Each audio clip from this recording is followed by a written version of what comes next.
Olá para você que está ligado na programação da Rádio Defensoria. Está começando mais um podcast Entrevistas DPE comigo, Beatriz Priu.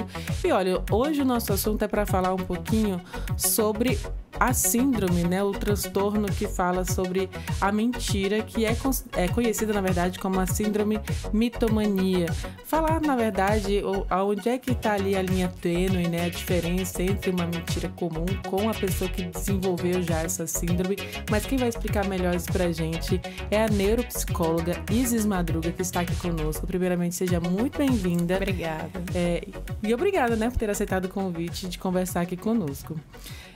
Isis, essa semana foi comemorado, celebrado, enfim, foi lembrado, né, o Dia da Mentira, dia 1º de abril. Mas conta pra gente, né, o que leva as pessoas a fazerem, né, contarem mentiras? O que leva uma pessoa a mentir? Então, Bia, os seres humanos, eles podem mentir por diversas razões, seja para proteger alguém, proteger seus sentimentos, para ganhar algum tipo de vantagem sobre isso, para evitar conflitos. E só que a gente sabe que na maioria das vezes tem um efeito reverso, né? Às vezes a gente conta uma mentirinha que a gente chama mentirinha boba, leve, para evitar alguma coisa, e lá na frente sempre vem à tona, né? E quando vem à tona, os conflitos se tornam muito maiores. Existe a quebra de confiança, que é essencial para fortalecer o vínculo das relações sociais, né? Então, se a gente não confia numa pessoa, como é que a gente vai manter uma relação com aquela pessoa, né? Então, a mentira, ela pode vir, mesmo que seja com boas intenções, ela sempre tem um efeito muito negativo a longo prazo. E falando agora da diferença, né? Quais as características, então, de uma pessoa que tem a síndrome mitomania, que é o mitomaníaco, né? Eu perguntei dela aqui como é que fala aqui nos bastidores. As características dessa pessoa que diferenciam, né? A diferença, a linha tênue aí com a pessoa apenas que, digamos, que contou uma mentirinha, como você já contou agora. Então, a mitomania é um transtorno psicológico em que a pessoa tem a compulsão, ela tem a vontade ali crônica de mentir, né? E muitas vezes ela tem o controle e às vezes ela mente de forma tão automática que ela não percebe ou acha que o efeito daquela mentira é muito suave, né? E para quem tá de fora, para quem tá ouvindo ou presenciando, a gente sabe que, poxa, como é que essa pessoa conta essa mesma história 5 vezes de maneiras diferentes? Em uma ela é vítima, em outro ela é o herói.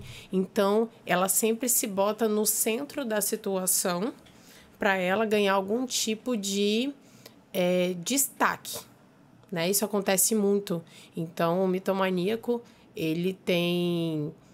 deixando bem claro, tá? O mitomaníaco... Nem todo mitomaníaco é psicopata, mas todo psicopata é mitomaníaco, né? Ou sociopata. Por quê? Porque essa pessoa quer ter o controle. Então, a partir do momento que ela se sente no controle, ela se sente mais segura, ela se sente mais... até acolhida, eu diria. Porque dependendo da mentira e da pessoa para quem ela conta, ela vai contar com um intuito, com uma intenção. Consciente ou inconscientemente, ela vai ter um intuito ali, um objetivo. Então, se eu conto para você uma mentira em que eu sou o herói, eu quero que você me veja com olhos bons. E se eu conto para você uma mentira em que eu sou a vítima, eu quero que você sinta pena de mim. Então, eu sempre estou no centro da mentira. E nessa situação, né, onde a pessoa está... já se tornou, aliás, já é um transtorno, como você explicou, já é essa síndrome da mitomania, e ela perde o controle, né? Como é que ela pode ali se perceber, enfim, que tem essa necessidade de contar as mentiras para remendar, digamos, as suas próprias histórias? Então, geralmente o mitomaníaco, ele tem uma malícia de manipulação, né? Então, assim, o mitomaníaco, ele tenta manipular os seus sentimentos e a sua visão sobre ele através da mentira, né? Ele mente para si próprio, então? Sim, mas ele acredita naquilo. E quanto mais ele acredita, mais ele passa veracidade para as pessoas. E se as pessoas acreditam, que mal tem. Nossa, é mais ou menos profundo, isso, né? É um pouquinho pesado. É muito profundo, na verdade, mexe aí com toda a história de vida da pessoa que tem essa síndrome, né, esse transtorno, Sim. quanto de todo as pessoas que convivem à sua volta, eles são impactadas também por isso. Com certeza. E como a pessoa, ela passa muita segurança e confiança na hora que ela está agindo dessa forma, ela dificilmente você vai conseguir, assim, desconfiar. Porque é igual eu falar para você, você sabia que, na verdade, o amarelo é azul? Eu vou te explicar por quê. E eu conto com tanta veemência que você olha pra mim e fala, meu Deus, eu entendi errado a vida toda. Isso acontece muito, Isso viu? acontece muito? Nossa, acabei de perceber que eu já caí muito, né? Sobre mentirinhas que são aparentam, né? Com tanta veracidade ser verdade. Mas a maioria das vezes eles não sentem remorso. Eles fingem, assim, que sentem um remorso para que você continue ali, para que ele não perca o vínculo com você. Então, assim, por exemplo, tem algumas características, por exemplo, as mentiras frequentes, né? Que a pessoa mente de forma habitual, com ou sem necessidade.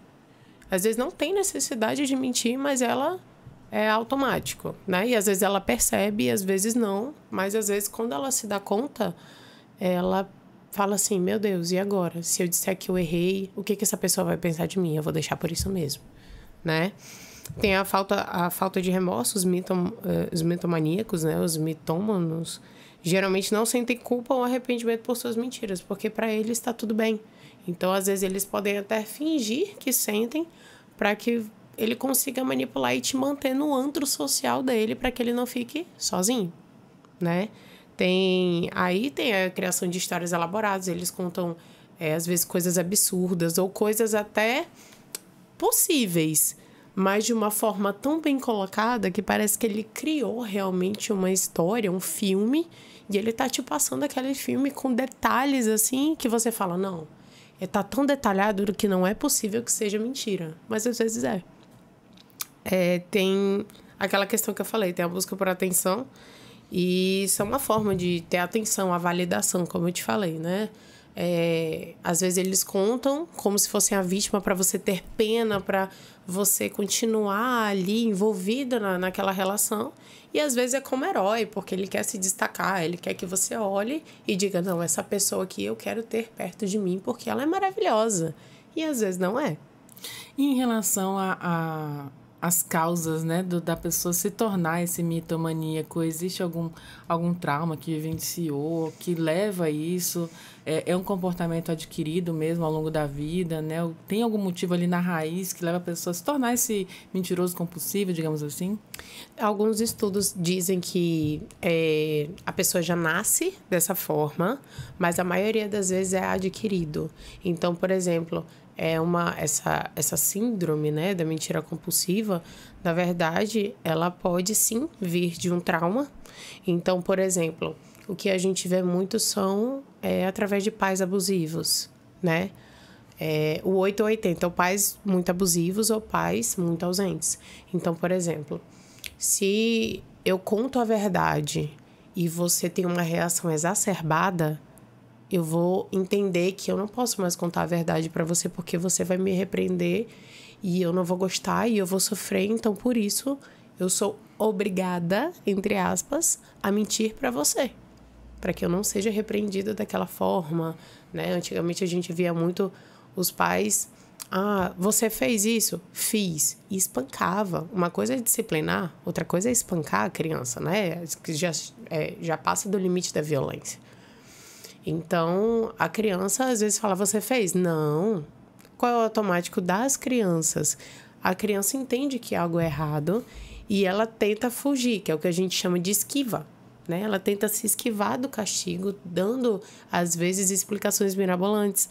Mas são crianças que ainda não têm completa noção de certo e errado, né? E, nesse sentido, cabe muito aos pais da orientação. Mas agora imagina um adulto fazendo isso. Por qual necessidade? Se ele entende o que significa reconciliação, verdade, mentira, certo e errado, nós já temos essa noção. Então, por que ele continua fazendo isso de forma compulsiva? Não tem explicação. É aquela mentira sem necessidade, que você vê assim, por que você fez isso? Eu não sei, aconteceu. Não sei, saiu. E quando ele é descoberto, ele tem uma reação tão vitimista que você se sente mal por ter repreendido o mitomano. Nossa, é como você falou, é muito sério, né? Porque eu tô aqui imaginando, por exemplo, você citou numa adolescência e numa infância, em que eu acredito que é ali da década dos anos 80, 90, a gente ainda vivia muito isso, né? Conviveu com isso, com a violência dentro de casa mesmo, né? De não poder, quem quebrou esse prato? Não fui eu, né? Foi o meu irmão. E aí, para não apanhar, para não ser repreendido. Mas isso é uma esquiva completamente normal, né? Porque você sabe que errou, você fala assim... Não, ai meu Deus, eu vou apanhar. Aí eu vou ficar de castigo. Foi o fulaninho. Mas isso na infância, a gente chama de normal. Né? Isso, perfeito. Compreensível. Agora, na vida adulta, às vezes a gente... mas existem as mentiras que a gente chama, né, de falsas positivas. Por exemplo, aconteceu uma situação com uma pessoa que você gosta muito e você sabe a verdade. E essa pessoa ainda não sabe... E você quer amenizar a dor daquela pessoa. Então, a gente ameniza a situação.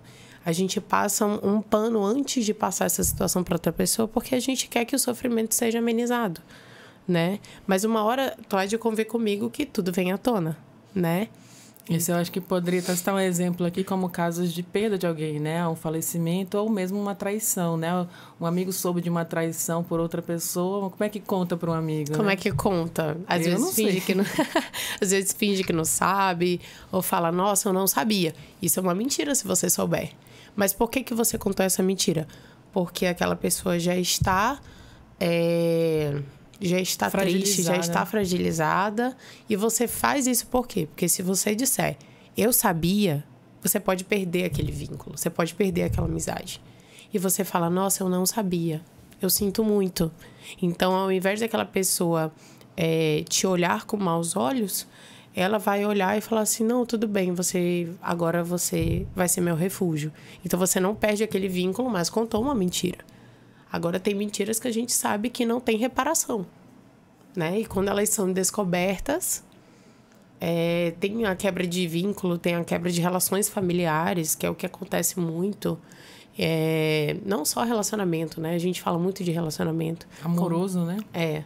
Então, assim... Mas amizades, né? Amizades, familiares. Então, quando você descobre, é algo que é muito profundo e certas quebras de confiança são irreparáveis. E para o mitomaníaco, né, existe uma cura, um tratamento para poder se recuperar desse vício, digamos assim? Como a maioria das síndromes e dos transtornos não tem cura, mas tem o acompanhamento, que seria o tratamento, que é justamente as terapias, né? Então, ele começa a se ver com os olhos reais, porque ele se vê de uma forma muito amenizada. Então, nas terapias, você começa a botar isso em xeque, mas com muito cuidado, porque, como eu falei anteriormente, eles são muito manipuladores. Então, ele vai tentar te envolver na mentira dele. Consegue e manipular até o terapeuta? O terapeuta tem que ter muito jogo de cintura. Nossa, você já lidou com algum mitomaníaco? Ainda não. Mas já viu, né, algumas pessoas agirem dessa forma? Já conviveu? Sim, aí, infelizmente. Como profissional já identifica, né? E aí fica, não posso interferir, que não tá no meu consultório. Algumas coisas, assim, dependendo do vínculo, eu comento, converso alguma coisa, né? Hoje em dia tem um outro termo que é muito falado, que é o narcisista, que todo mundo fala, né? E fala, mas o narcisista, ele é manipulador, ele mente. Sim, não chega a ser uma mitomania, mas o narcisista tem aquela mentira muito bem controlada, muito bem pautada, né? Ela é muito, como é que eu posso dizer? Como se fosse um corte limpo, né? E é por isso que a gente fala tanto disso hoje em dia. O narcisista, na verdade, acho que como mitomaníaco quer ser o centro da história, né? Então tem uma diferença pouca ali também, né? Nossa, e Não é muito... diferente, né? Tem algumas similaridades ali. Inclusive, já falando do narcisismo, né? Levando para esse ponto, o mitomaníaco, ele tem associado outros transtornos também? Sim. É porque, assim, como eu tinha comentado, assim, a mitomania, ela é uma síndrome, mas ela também pode ser característica de outras. Então, por exemplo, como eu falei, todo psicopata é mitomaníaco, né? O narcisista, ele tem um quê? Porque o mitomaníaco, ele tem junto com o narcisista, ele tem essa necessidade de se sentir no centro. Ele precisa se sentir vivo e amado e querido e visto, o eu. Então, ele tem o id, né? A gente chama que é a tríade de Freud, que é id, ego e superego, né? Ele tem o id, que são os nossos impulsos muito fortes, né? E, assim, no caso da mitomania, a pessoa, ela tende a ter outras comorbidades neuropsicológicas. Então, por exemplo, o mitomaníaco, ele tem um pouco mais de propensão a ter ansiedade, porque ele pauta muito o que ele vai fazer, o que ele vai falar. Então, é como se ele esquematizasse muito as coisas. O futuro? Então, ele fala, não, eu tenho que falar isso ou fazer isso para chegar nesse ponto, para essa pessoa se sentir assim, para ela me ver desse jeito. Então, ele faz todo um esquema bem minucioso e ele tende a ter mais ansiedade. Mas como é que não tem? Já tá pensando aqui, planejando. Eu que sou uma pessoa ansiosa, já fiquei ansiosa só de imaginar ele planejando tudo isso. Ele tem mais dificuldade em lidar com frustrações, porque ele tenta manipular todas as situações. Então, ele pensa em todas as consequências possíveis e escolhe o caminho menos pior, né? O que para ele é melhor. Para então, ele, né? Não para o outro. Para ele, exatamente.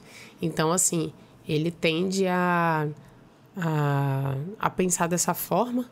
Então, ele tende a ter mais ansiedade. Como ele tem mais dificuldade em lidar com frustrações, porque tem aquelas pessoas que são um pouco mais sagazes ou que convivem há mais tempo e percebe algumas dessas mentiras e já fala, opa, não é bem desse jeito, mas você já me contou isso, não foi desse jeito. Então, ele tende a lidar com mais frustrações, aí se vitimiza. Então, dependendo da pessoa com quem ele se relacione, ele também pode ter mais propensão à depressão. Nossa, ou seja, né, não tem como ser benéfico pra ninguém. Aquele longo prazo, né? Sim. Acaba prejudicando, sendo prejudicial aos próximos, as pessoas que ele convive, mas ele também sofre as consequências. E aí entra a terapia, né, que você falou. É crucial. E na cabeça, né, entendendo um pouquinho do cérebro humano, né? De acordo com as pesquisas que você disse, tem pesquisas que apontam que as pessoas já nascem, né, com essas características, propensas, né, a desenvolver a mitomania, e aquelas que adquirem ao longo do tempo, talvez por as situações da vida. Sim. Nesses casos em que os estudos apontam que a pessoa nasce com isso, tem alguma indicação sobre alterações no cérebro? Enfim. Tem, diz que pode ser uma disfunção neurológica, né? Nós temos, por exemplo, a questão por exemplo, eu vou voltar um pouquinho aqui para o psicopata. Nós temos uma área do cérebro, né? Que se chama tálamo. O tálamo é responsável pelas sensações, né? Ontem, por exemplo, eu estava dando uma entrevista já sobre o Abril Azul, sobre o autismo. E os autistas, por exemplo, eles têm alteração no tálamo, que são as sensações. Então, eles podem ter hiper ou hipossensibilidade, né? Sente muito ou não sente, né? Isso, né? Então, por exemplo, a questão da psicopatia, de algumas manias algumas manias com, assim, eu diria com objetivo um pouco mais, um resultado um pouco mais frívolo, mais negativo, elas também têm alteração no tálamo. Então, por exemplo, o sadomasoquista, por exemplo, ele precisa da dor para sentir alguma coisa, né? Então, por exemplo, tem pessoas que se você fizer um carinho, para ele parece lixa, arranha, ao exemplo do TEA, por exemplo, tem crianças que tu tem que ter uma pega um pouco mais firme, o carinho tem que ser um pouco mais firme, porque ele é daquele jeito que ele sente. Então, tanto que, spoiler, né? É o que eu tô querendo para minha tese de mestrado também, falar sobre as implicações das alterações no tálamo nas outras psicopatologias. Porque, por exemplo, se você tiver um pouco mais de sensibilidade, você vai ter um pouco mais de resistência ao toque. Você não vai gostar muito de abraço. Você não vai... Ou hipo, né? Que você não sente nada. A pessoa te abraça, fala que gosta de você, que te ama e você... Tá, tudo bem. É uma pessoa mais fria, né? Digamos assim.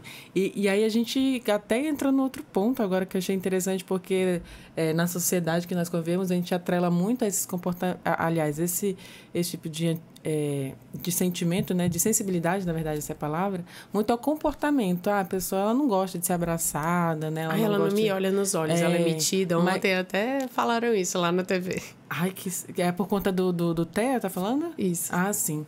Transtorno do espectro autista, né? Mas aí a pessoa, a gente associa muito ao comportamento, mas, na verdade, podem ter questões fisiológicas por trás disso, né? Que é o caso do... Como é o nome da parte do cérebro? Do tálamo, das sensações. Que sente tudo. Achei super interessante. Eu não tinha conhecimento do tálamo, né? Quer dizer, devo ter estudado isso aí em algum momento da vida, na escola, mas não lembrava. E aí, para essa pessoa, né, que tem que tem essas alterações no tálamo, pode desenvolver várias patologias, como o caso do autismo, né, que você falou, é uma das características também que pode desenvolver, mas também no mitomaníaco, no psicopata, em outros transtornos psicológicos. É que, na verdade, nesses transtornos que a gente citou, são comprovados que há alteração no tálamo. A alteração do tálamo não causaria elas, né? Não as causaria, mas quem já nesses tem, transtornos, né? Tá lá presente que tem alteração, sim. Mas essas alterações são diferentes também para cada patologia, são, né? Principalmente em intensidade. Nossa, interessante. E existem, nessa mitomania, né, uma origem desse comportamento aprendido que a gente já falou, né? Mas, por exemplo, com o TDAH também tem alguma relação? Ou você falou da psicopatia, falou do narcisismo, o TDAH tem alguma relação também? Não necessariamente. Por exemplo, apesar da mitomania ela poder ter fortes relações com outras psicopatologias, não necessariamente ela está associada a todas elas. Então, por exemplo, com exceção da psicopatia, porque todo psicopata é mitomaníaco, né? Mas, assim, em relação a comorbidades, né? Que seria ter mais de alguma patologia, mais de alguma situação. A mitomania, ela pode vir, inclusive, isolada. Então, por exemplo, ela é muito mais adquirida, tá? Do que nasceu genética. Assim, né? Exatamente. Ela é muito mais adquirida. Então, por exemplo, tem outro fator que a pessoa que desenvolve a mitomania, ela pode apresentar, que geralmente ela tem baixa autoestima. Então, geralmente essas pessoas têm baixa autoestima, porque elas precisam de uma mentira que ou enalteça ou a vitimize para ela se sentir bem, fazendo com que as outras pessoas queiram estar com ela, cuidar dela. Ou por pena ou por admiração, né? Exatamente. No vitimismo, no caso, é por pena, e no herói ali, que até que você falou, citou esse nome, como centro da história, por admiração. A pessoa se coloca tão lá em cima, né, para mascarar, digamos, que essa baixa autoestima, e acaba sendo vista de forma positiva pelas pessoas que estão em volta. Eu acho que é até o ponto que se descobre que é mentira, né? Quando se descobre, por exemplo, um mitomaníaco, né? Como é que funciona essas... Não descobre que a pessoa literalmente é um mitomaníaco, mas quando são reveladas, né, descobertas essas mentiras, essas histórias que esse mitomaníaco contou, como é que isso reverbera, né? Quais as consequências que isso vem para ele? Como é que ele se sente sendo revelado, digamos assim? Ele pode não demonstrar diretamente, assim, para você como ele se sentiu, mas ele pensa muito naquilo. E muitas vezes, ou ele percebe e vai atrás de ajuda, ou ele percebe e pensa, eu tenho que melhorar as minhas mentiras. E aí começa a entrar no cunho da psicopatia. Nossa, gente. E o psicopata, né? Aliás, vamos para a linha tênue agora entre o mitomaníaco, que é isolada a mitomania, mas quando um psicopata já... Aliás, quando esse mitomaníaco, antes de tudo, ele é psicopata, né? Como é que também... a que ponto, né, já passa a ser uma psicopatia mesmo? Quando você percebe e começa a, digamos assim, a melhorar a sua habilidade da mentira, com o intuito de manipular, inclusive, as ações das pessoas. Porque uma coisa é querer manipular como você me vê. Então, por exemplo, eu vou me dar um exemplo. Ontem, né, na entrevista ao vivo, eu fiquei muito nervosa. Mas eu sou palestrante. Acontece. E eu não fico nervosa. Então, eu fico assim... Não, calma, por que aqui eu ajo desse jeito? Por que aqui eu tô me sentindo desse jeito? E você começa a perceber algumas coisas. Aí eu percebi, não, aqui é porque foi muito no improviso, eu me preparei para uma coisa e perguntaram outra, eu fiquei nervosa. Na palestra a gente se prepara. Então a gente consegue... Né? Exatamente.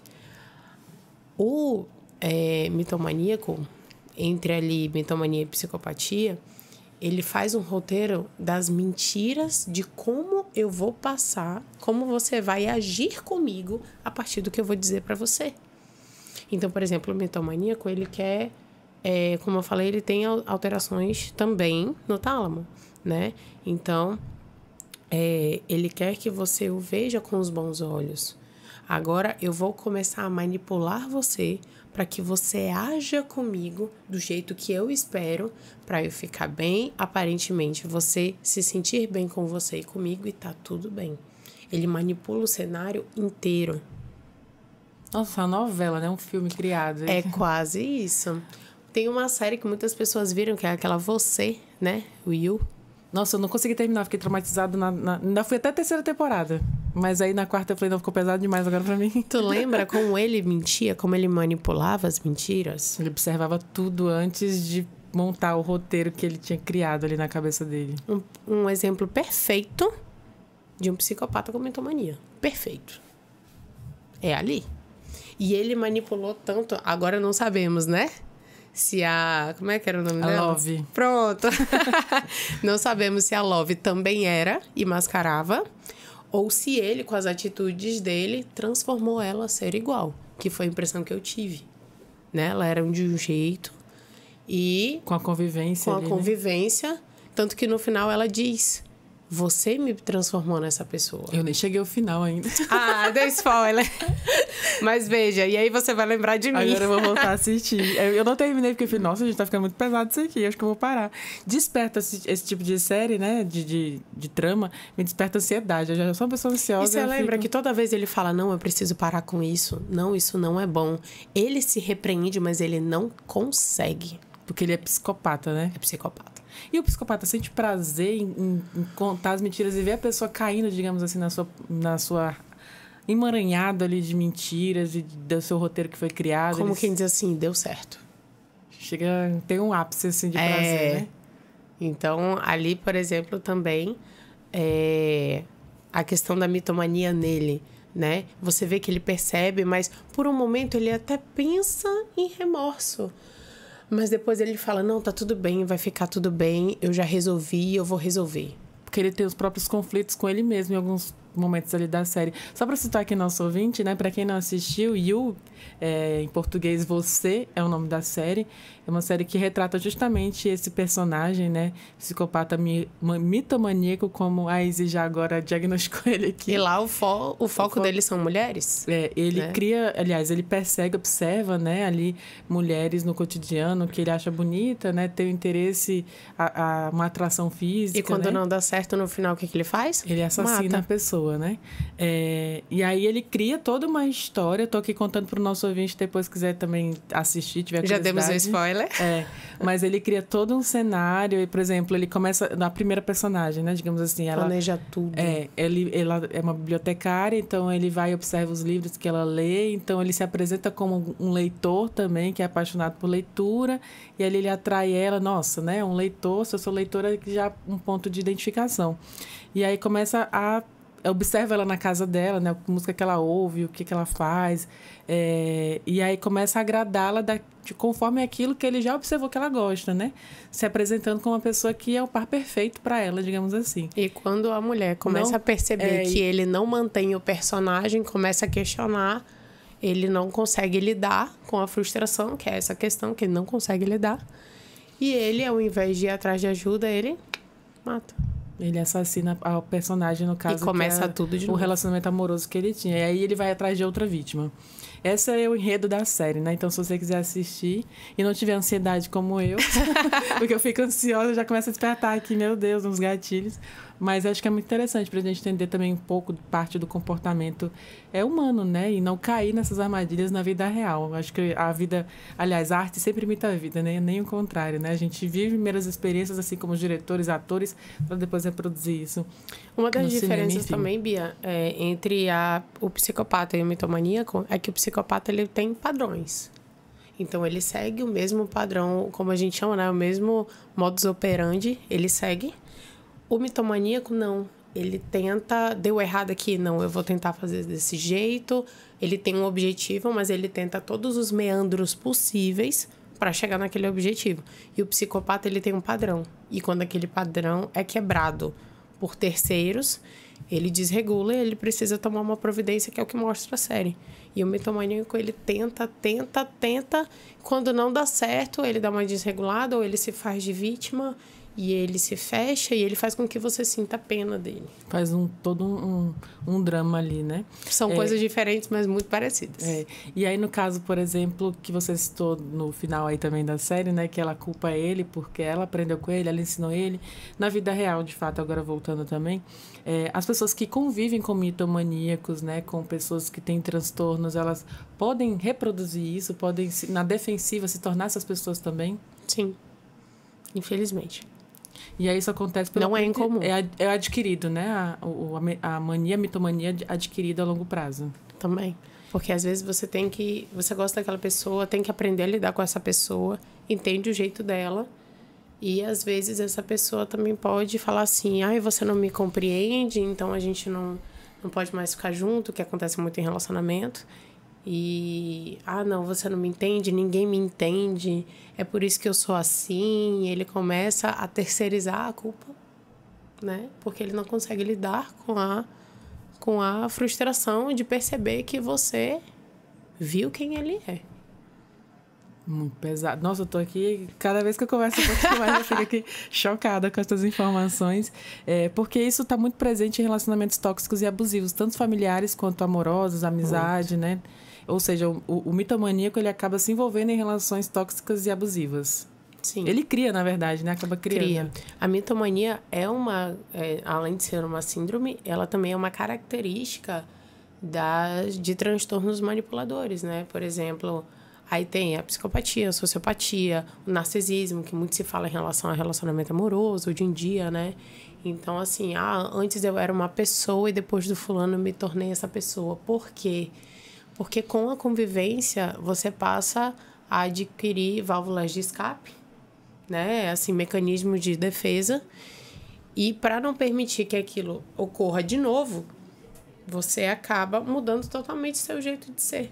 Você se adapta a conviver com a pessoa dessa forma e acaba mudando algumas características em você. E outras podem, sim, se tornar um mitomaníaco. Agora, uma questão que me surgiu também. A exemplo, hoje a gente está muito presente nas redes sociais, nossa vida, nós temos duas vidas, uma vida aqui presencial, com as pessoas que a gente convive, e a versão que a gente conta nas redes sociais também, ali no Instagram, né? Enfim, essas ferramentas, né? A rede social hoje, ela pode expandir, influenciar e expandir esse comportamento, essa síndrome, né? Pode. Porque a gente tem tendência a... Por exemplo, eu vou usar um exemplo aqui, o filtro. Você sabe como você tá agora, mas com um filtro que te deixa mais bonita, você prefere daquele jeito, né? O que a gente chama de... Será que essa pessoa é fake? Tem muito meme, inclusive. Falando de rede social, tem muito meme em relação a isso. Tem muito meme. Então, assim, por exemplo, você sabe quem você é, como você é, e lá você mostra outra coisa, né? O que a gente chama de mascarar, né? Na rede social, ela mascara muito a realidade. E isso não é diferente com o que a gente posta em relação ao conteúdo de si. Não é diferente. Um exemplo que eu citei aqui foram os filtros, né? Mas os posts que a gente faz, por exemplo, também, né? Então, fala assim, o que a gente escuta muito, por exemplo, tá? Vou citar um exemplo aqui bem comum. Fulano só fala de Deus, mas vem falando mal da vida dos outros. É o café com Deus Pai, só de manhã, né? Porque tá na moda de falar do café com Deus Pai é só na hora que acorda. Então, assim, tem muitos memes com isso também, mas, por exemplo, na rede social, você mostra aquilo que você gostaria de ver em você, como você gostaria que os outros te vissem. Eu só posto foto bonita. Eu falo que quem quiser me ver feia, Me vai vê em casa. Eu também. Ninguém é obrigado a me ver feia. Quem quiser me ver feia, vem em casa. Mas não pra... Eu acredito muito nisso, né? Não pra mascarar, mas porque você se sente bem. Eu acho que até uma forma de defender essa particularidade também. Por exemplo, postar foto no feed do Instagram. Ninguém posta foto ali, largado no chão, descabelado, né? Como acordou pra ficar aquela memória ali. Posta foto quando tá arrumado, né? A mulher quando tá maquiada, com o cabelo arrumado. Mas acho que é uma questão de zelo. Mas aí acaba influenciando também o comportamento do mitomaníaco, né? Também, porque ele vê ali e a rede social, ela tem seus malefícios e benefícios, como todo mundo sabe. Mas um eu acredito que pode ser considerado um malefício é que dependendo de como você se porte ou se comporte nas redes sociais, aquilo pode ser um chama, né? Tenho dito que minha mãe diz que é assim, aquilo que você posta pode ou não chamar um abusador, né? Então, por exemplo, mas postar foto de biquíni é se expor. Não é. Aquela foto é bonita, foi num momento bacana, praia, né? Tava na praia. Quem não gosta de praia? Você postou porque você imaginou que as pessoas fossem achar bacana igual você achou. Agora tem homens que falam, nossa, ela gosta muito de vermelho, o corpo dela é bonito. Nossa, ela só posta música, né? De romance, ela quer alguém para cuidar dela. Eu vou lá cuidar dela. Então, dependendo, infelizmente, tudo pode ser considerado um sinal. Na verdade, para a pessoa que tem transtorno, né? Para esse psicopata ou para o mitomaníaco, qualquer situação ali se torna uma arma para ele usar contra a pessoa, né? Exato. Então, por exemplo, eu vou dar um exemplo pessoal aqui. Teve uma vez que eu postei uma foto, uma paisagem com uma música que eu gosto muito. Eu gosto muito da música, eu acho muito bonita. E a minha mãe falou assim, isso chama para abusador. Você está se mostrando uma pessoa frágil. Eu falei, mas mulher, ser romântica não é ser frágil, não. Eu falei, são coisas diferentes. Aí ela disse, cuidado com quem vai responder e quem você vai responder de volta. Aí eu pensei, é verdade. A sua mãe fazendo a própria terapia ali. Com certeza. Mãe é mãe, né? Acho que ela tem uma influência aí na sua escolha profissional. Só um pouquinho. Ela trabalha nessa área da psicologia também? Na verdade, não. Ela é advogada. Também é bem complicado. É bem complicado. O advogado também lidar com muitas situações. Lidar com pessoas. A gente conversa muito sobre algumas coisas. E, inclusive, na época da faculdade, quando eu lia, eu descobria sobre alguma coisa, né? De algum conhecido, de algum familiar, de algum amigo, eu comentava, mãe, eu estudei isso, isso e isso. Fulano não age assim, assim, assim? Ela, Aí tem o que a gente chama, né? Na psicologia é perigoso, porque todo psicólogo sai diagnosticando todo mundo. Sai Jesus. Analisando todo mundo, né? Mas assim... Não sei falar que eu nem estudo psicologia, mas com o que eu aprendo aqui entrevistando os psicólogos, eu mesmo já saio identificando e diagnosticando. Ih, mentiu, é mitomaníaco. Daqui em diante agora eu vou sair diagnosticando mitomaníaco agora. É brincadeira, viu, gente? Mas é isso mesmo, as redes sociais têm essa situação, sim. Ela pode servir tanto de uma arma positiva pra gente se informar mais sobre algumas coisas, porque assim como tem coisas... que não acrescentam em nada, tem muitos profissionais que divulgam sobre essas características, esses sinais, o que observar, como observar, nas redes sociais, né? Eu mesmo sigo muitos médicos e muitos psicólogos, né? Então, eu sigo muito. Então, tudo que eu vejo ali na página de algum neuro, de algum psicólogo, eu falo, nossa... é bacana isso aqui, eu vou pegar pra mim, ou isso aqui eu vou pesquisar mais, isso aqui eu não tinha ideia, isso aqui eu pensava diferente. Então, ajuda muito. Mas, dependendo de como seja essa reciprocidade na rede social, ela pode ser um perigo. Eu tô aqui lembrando... principalmente para os adolescentes. Falando... E as pessoas se apresentam, que a gente voltando aqui também um pouquinho à rede social, as pessoas se apresentam e contam uma própria narrativa, a história da sua vida ali, uma mentira, né? Cria um personagem também.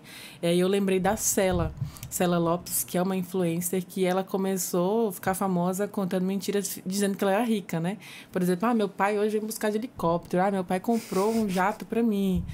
Eu achei... E assim, bem snob, bem debochada, né? Ela se comportava como uma patricinha. E aí ela acabou ficando famosa. As pessoas que começaram a segui-la, na verdade, para ofendê-la, né? E até que entenderam que era deboche, que era brincadeira. Muita gente já cometia hate, né? Ofendia ela. E eu lembro quando ela foi contar a história dela, ela fala que a mãe dela, se eu não me engano, trabalhava com doces, né? E o pai dela era mecânico, alguma coisa. Eu sei que eram profissões, assim, muito simples, né? Enfim, o pai dela não era milionário, o pai dela não tinha um helicóptero. Mas ela ficou famosa contando mentiras. E hoje ela se tornou... Aliás, a mentira que ela contou acabou se tornando verdade, né? Que ela ficou famosa e agora ela vive do Instagram, tem dinheiro, mas começou contando mentiras. Tem um helicóptero? Eu não sei se ela tem um helicóptero já, mas acho que era importante, né? Eu nem já tinha. Mas isso, a pessoa cria um personagem, então, né? Qualquer pessoa pode criar um personagem ali na rede social também. E convencer outra pessoa de que ela é aquela pessoa. Sim. É o que a gente via muito há alguns anos, falava assim... tem um iPhone tal, mas não pagou a conta de luz. Nossa, isso acontecia muito. Eu falava, mas gente, se a pessoa, né? Assim, cada vez mais a gente se vê obrigado a seguir o fluxo da tecnologia. Então, por exemplo, se você não tem o celular da moda, você não é ninguém. Então, se você não é aquilo, não usa aquilo, você não é ninguém. Então, não chega a ser a mitomania, né? Mas são mentiras que a gente conta para tentar se inserir num grupo social, que é uma outra, digamos assim, uma outra função da mentira. Né? Às vezes você tá ali, você não quer estar ali, você não gosta de quem tá ali, não tem condições financeiras para estar ali, mas você está ali, se obriga, se esforça a estar ali para se manter num grupo social. Então, a gente chama que a mentira, sim, ela tem uma função social, mas ela tem seus pontos negativos e positivos. Isis, a mentira tem um ponto positivo, se não...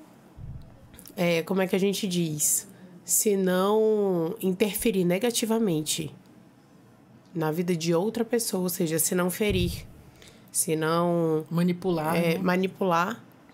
E for para você continuar inserido ou fazer parte de algo sem que você se machuque outra pessoa de forma direta ou indireta, a gente diz que é uma função positiva da mentira, né? Então, por exemplo, vamos lá para fulano de... para festa de fulano de tal, você não gosta do fulano, mas você sabe que outras pessoas que você gosta vai estar ali, você vai lá, e o que a gente fala? Parabéns! Então, assim, você tá ali... Não quer... Exatamente, é o que a gente chama de cara de pau, né? Então, você não quer estar ali, você não quer fazer parte daquilo, mas você sabe que para continuar tendo outras pessoas à sua volta, para você continuar naquele grupo que, salvo exceções, você não gosta... Você tem que se coloca nessa situação, né? E a gente acaba também mentindo muito para as crianças, né? Não por propósito, mas às vezes para proteger a inocência, digamos assim, dos pequenos, que às vezes as crianças fazem cada pergunta também. Não, meu filho, isso aí não é assim, não. Então, até esse exemplo que ela contou antes de a gente iniciar a entrevista nos bastidores, né? A famosa mentira, na volta eu compro. E nunca mais voltou. Eu compro. Mas aí como é que explica para uma criança que não tem dinheiro, né? Que no momento está passando por um momento difícil. Às vezes os pais acham que é mais fácil contar. Depois eu compro, né? Deixa... na volta a gente compra. Então, acho que para as crianças acabam também contando muitas mentiras, né?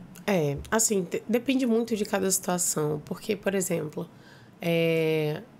para mim, não estou sendo hipócrita. Para mim, eu nunca falei na volta eu compro. Eu falei, minha filha, hoje não dá. Quando a mamãe receber, aí ela fala, mamãe, você já recebeu? Mas assim... Ela lembra, né? Ela lembra. Ela não sabe que dia eu recebo, mas ela lembra que eu vou receber. Então, assim, ela fala... eu falo, minha filha, olha, hoje não dá. A mamãe está com pouco dinheiro. E ela consegue entender. Mas isso é um trabalho feito desde pequenininha. Então, depende muito de cada família, de cada pai. Depende muito. Mas com a minha, eu sou bem sincera. E eu falo, minha filha, hoje nós vamos ao shopping ou nós vamos ao mercado, você pode escolher uma coisa, duas coisas. Acho que é até importante para a criança ter essa noção, esse conhecimento. Ela né? tem que ter noção do valor do dinheiro, ela tem que ter noção de que o combinado não sai caro, como meus pais me ensinaram. Então, se você combina algo com alguém e cumpre, as duas partes cumprem, não tem como dar errado, né? Então, tem muito isso. Mas eu já contei uma mentirinha e depois eu falei que era mentira pra ela. Foi uma situação que aconteceu, nós tínhamos uma gatinha, eu entrei no condomínio e não vi. Ela se jogou na frente do carro, não vi. Sim, eu atropelei a gata. Me senti muito mal. E ela estava viajando com os meus pais. Eu falei, como é que eu vou contar? Quando ela voltar pra casa, que a gata não tá mais aqui. Meu amor, eu fiquei umas 3 semanas dizendo que a gata tinha saído pra passear na casa da vizinha e ainda não tinha voltado. Porque eu não conseguia contar. Que, olha, foi a mamãe que atropelou a sua gata. Eu não queria contar. Até que chegou um dia que eu não aguentei, me senti muito mal. Eu falei, minha filha, deixa eu te dizer uma coisa. A Aurora morreu. Ela, como? Eu falei, não sei, morreu. Agora vamos não precisa de detalhes, né? Vamos pular o Morreu. Me senti mal, fiz uma tatuagem da gatinha e ficou tudo bem. A tatuagem da gatinha foi a cereja desse bolo. A tatuagem da gatinha aqui. É real. A primeira psicóloga é na perna aqui, acima do tornozelo. Pronto. Me senti mal. Mas a gatinha tá homenageada. Tá homenageada. Minha consciência tá parcialmente limpa. Um dia você conta a verdade, quando ela tiver um pouquinho maior, né? Mas ela tá com que idade agora? Ela tá com 5. É quando chegar nos 10, você conta.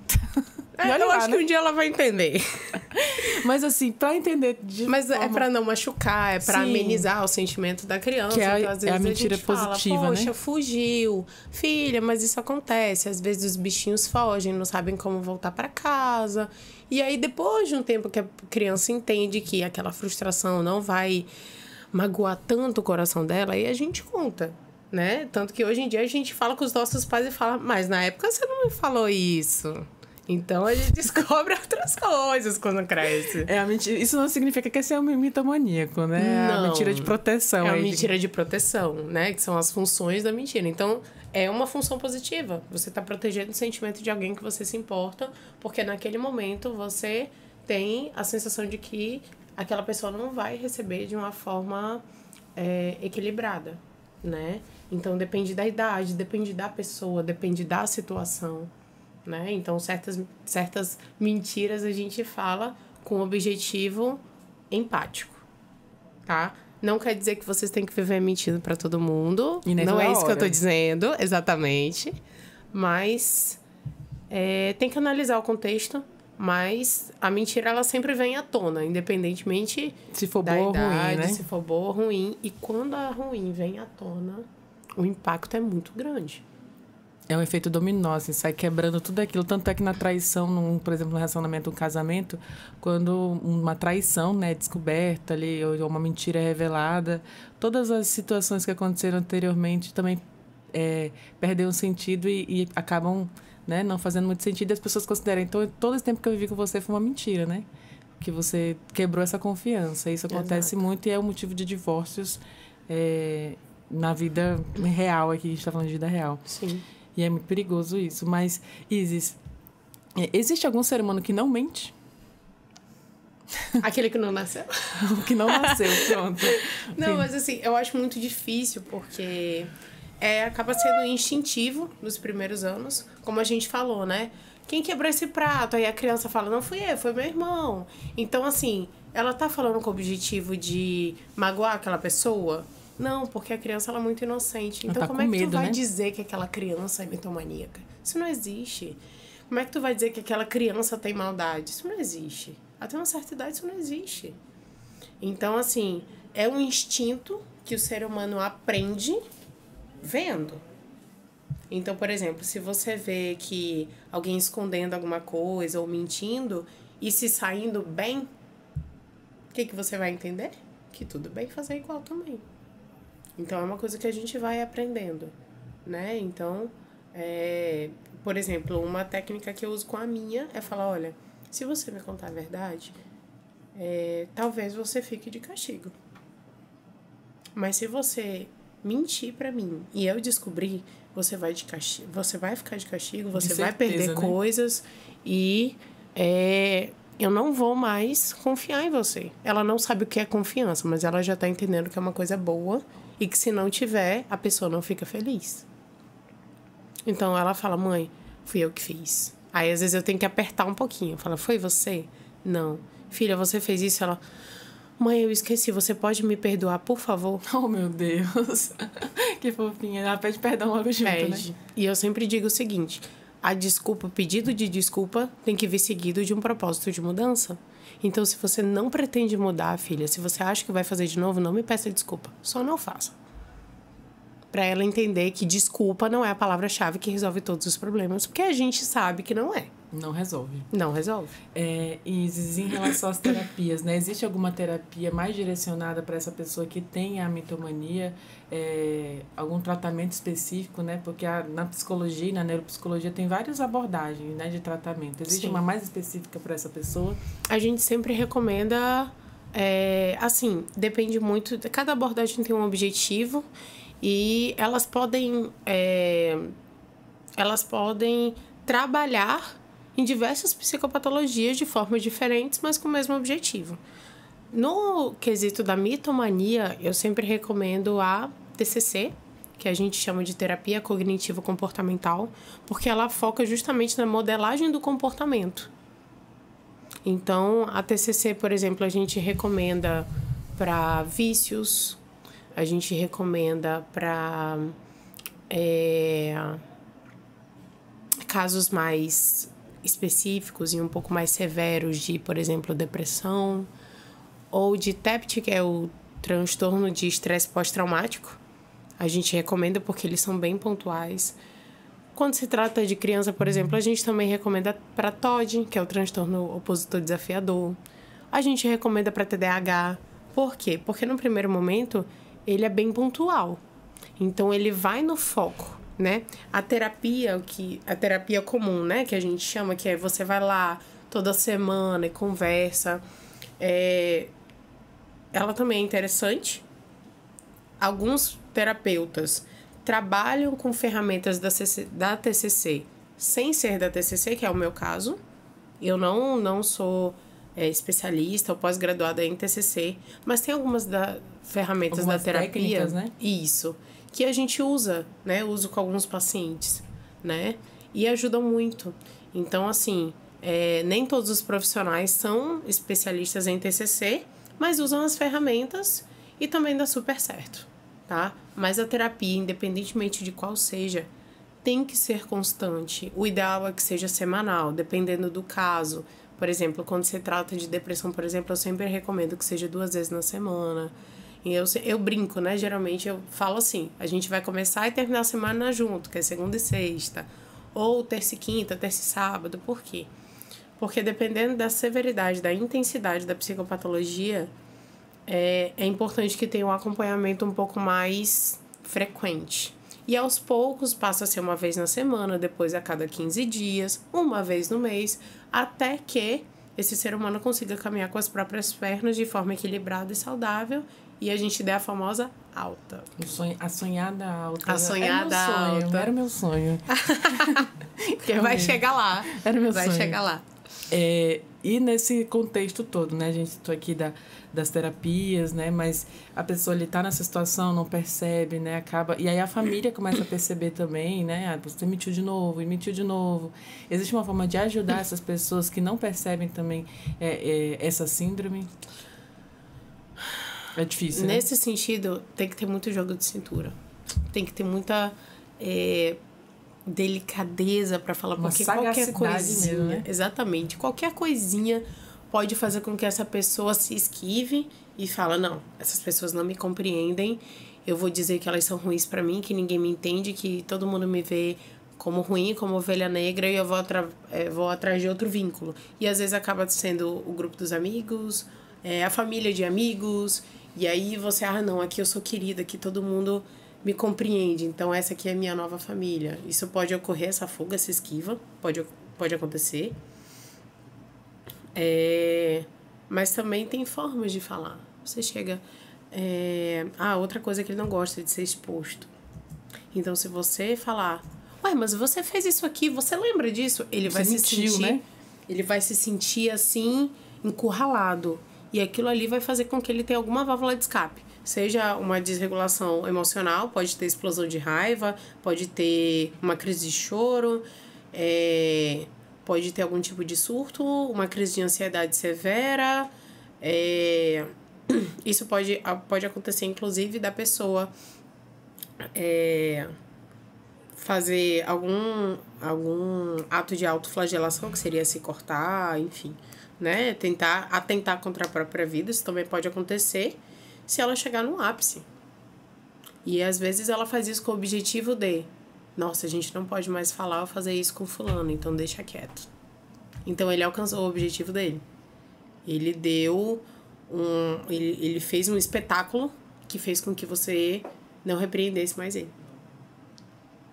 Nossa, é muito difícil, né? Nossa, assim, a gente falou aqui durante a nossa conversa, a gente brincou, riu, lembrou de algumas histórias, mas o assunto é muito sério, né? É um transtorno muito grave, né? Que afeta ali a vida, não só dele, né? Mas principalmente o convívio social, né? Os relacionamentos em que se cria e se quebra essa confiança também. E às vezes falar diretamente, você precisa de terapia, também não é a melhor forma, né? As pessoas têm mais medo de psicólogo do que psiquiatra. Não sei por quê. Eu adoro psicólogos. Ai, que bom.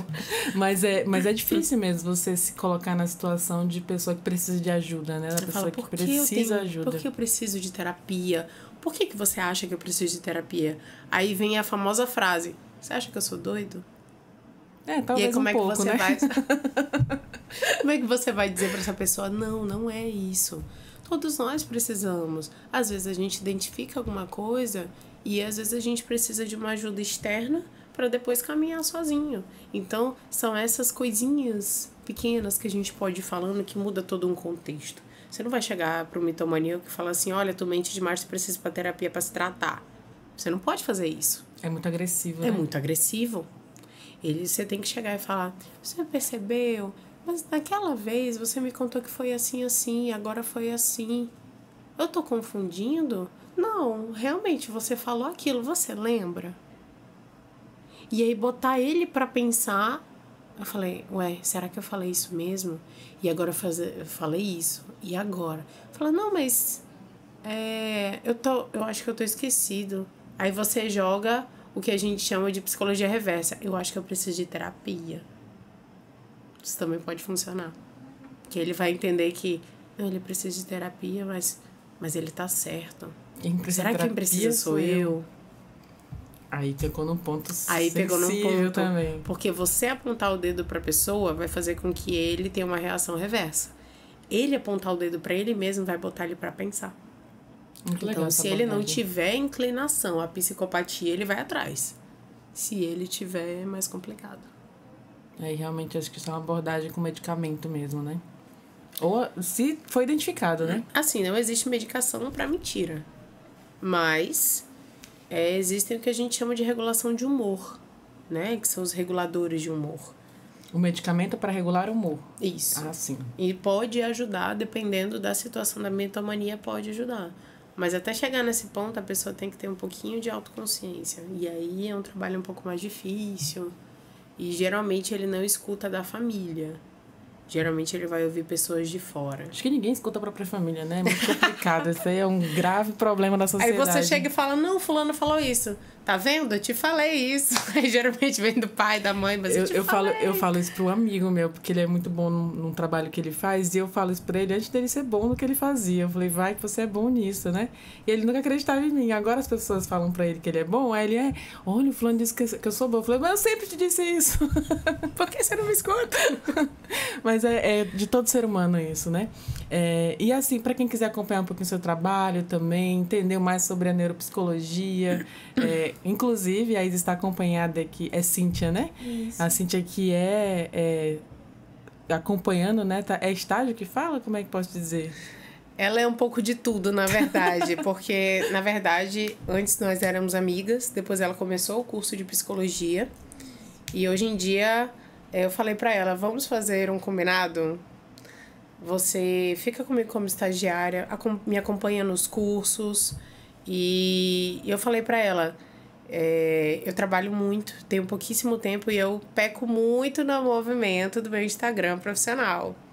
E a gente fez um combinado. Então, a gente se ajuda e ela disse, amiga, eu quero acompanhar por experiência. Então, todo o evento, todo convite que eu receber, ela vai me acompanhar. E assim, e ela é muito...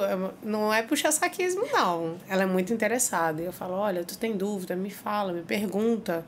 Então, assim, ela tá aqui aprendendo, mas tá acompanhando também.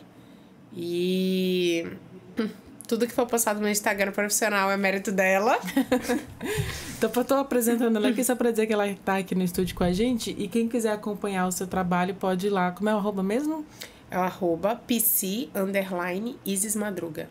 Pronto, quem tiver interesse em conhecer um pouco mais sobre o trabalho que eles desenvolvem, né? Sei lá, agendar uma consulta de repente para identificar se você talvez se identificou com essa conversa, né? Ou com outras... Ou identificou outra pessoa. Ou identificou também outras características e sintomas. A gente falou de ansiedade, Sim. falou de outras Muitas patologias. pessoas que convivem com mitomaníaco, elas procuram terapia para aprender a lidar com as pessoas que têm a mitomania. É aquela, eu gosto tanto dessa pessoa, mas eu não sei lidar com esse ponto, com a ansiedade dela, com a depressão dela, com o transtorno que ela tem, eu não sei lidar. E as pessoas procuram terapia para aprenderem a lidar com essas pessoas que elas amam, mas têm o transtorno. E para todos os transtornos, no caso, né? Todos. Eu sei como é que funciona, mas, enfim, acompanha lá o Instagram dela, qualquer dúvida, né? Só lembrando aqui, então, é o Isis... o arroba mesmo? Isis _. Isis Madruga. Achei aqui. Pode dar o telefone também? Pode. O telefone é o 981010701. Liga lá para a clínica, né? E marque aí sua consulta para identificar ou ajudar alguém também. É importante. Estou à disposição. Eu queria agradecer, assim, tirei muitas dúvidas aqui sobre... Acabou que sendo uma conversa leve também, né? Apesar de ser sério o assunto. Mas acho que a gente conseguiu passar muita informação e ajudar, né? Talvez quem ouça o podcast para ajudar a si mesmo ou outras pessoas, que essa é a intenção, né? A gente sempre levar informação para levar ajuda por meio da informação a outras pessoas. Muito obrigada, Isis. Parabéns pelo seu trabalho. Eu que agradeço. Eu estou à disposição de vocês e da Defensoria. É isso, muito obrigada mais uma vez, parabéns pelo seu trabalho, desejo muito sucesso, tenho certeza que sucesso você já tem, né, tá aí estou tentando, estou caminhando. Já tem aí sua especialidade também, e a gente vai encerrando assim, então, mais um podcast Entrevistas DPE. Agradeço a tua companhia, de você que ouviu até aqui, e te lembro que você pode ouvir essa e também outras entrevistas acessando os canais oficiais da Defensoria Pública de Roraima, no Deezer, no Spotify e também no YouTube. Qualquer dúvida, digita @DefensoriaRR. Muito obrigada pela sua companhia e até o nosso próximo encontro. Tchau, tchau!